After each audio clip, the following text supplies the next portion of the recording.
When I was a little girl, I was always reading, and I'm convinced now that that was the key to me becoming a writer.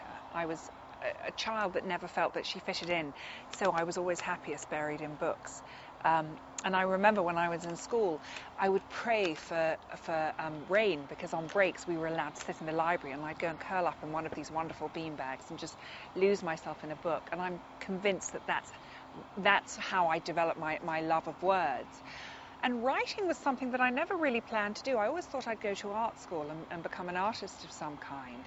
And I ended up falling into journalism, and I was a journalist for a few years. And then at about 27, I decided to write a novel. And incredibly naively, I left the Daily Express and gave myself 3 months to write a novel and get a publishing deal, which with hindsight was insanity, but I did it. Within 3 months I did have a publishing deal, and there was a bidding war for my first book, Straight Talking, and the rest has been, pretty easy.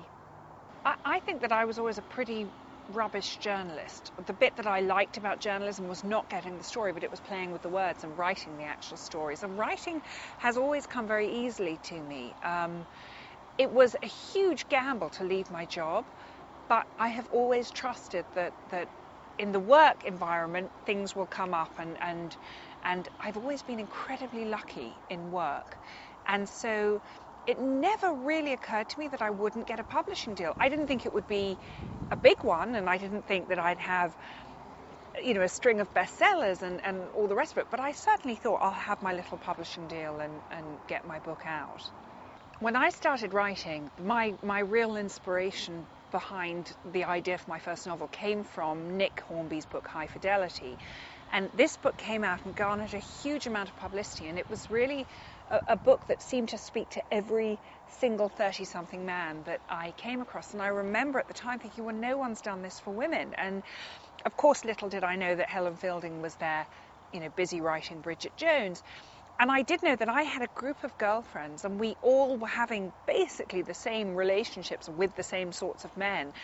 And I hadn't read about it anywhere. I hadn't picked up a book that had documented this. And so I decided to sit down and write our lives in Straight Talking. So the media, I guess, seized it because, of course, Bridget Jones's Diary came out, and I think 3 or 4 months later, Straight Talking came out.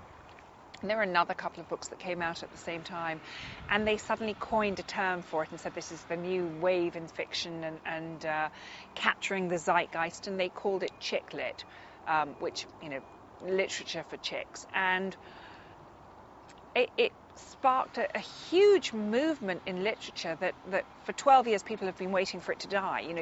I keep picking up newspapers and they say it's the death of chick lit, everybody's had enough, and actually it still seems to be going strong, but I think it's morphed and changed along the way. And certainly I am not writing the same sorts of things that I was when I started. My books were, about single 30-somethings living in the city looking for Mr. Right. And now, 12 years on, I've been married, I've had 4 children, I've been divorced, I found love again.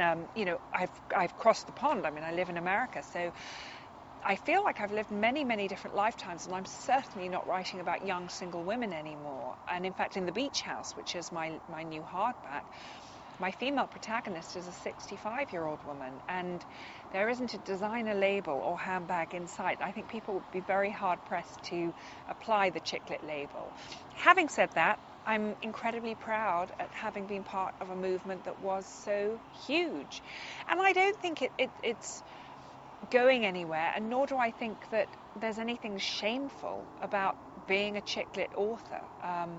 I always compare it to the sort of filmic equivalent of a romantic comedy. I think there's room in this world for everything.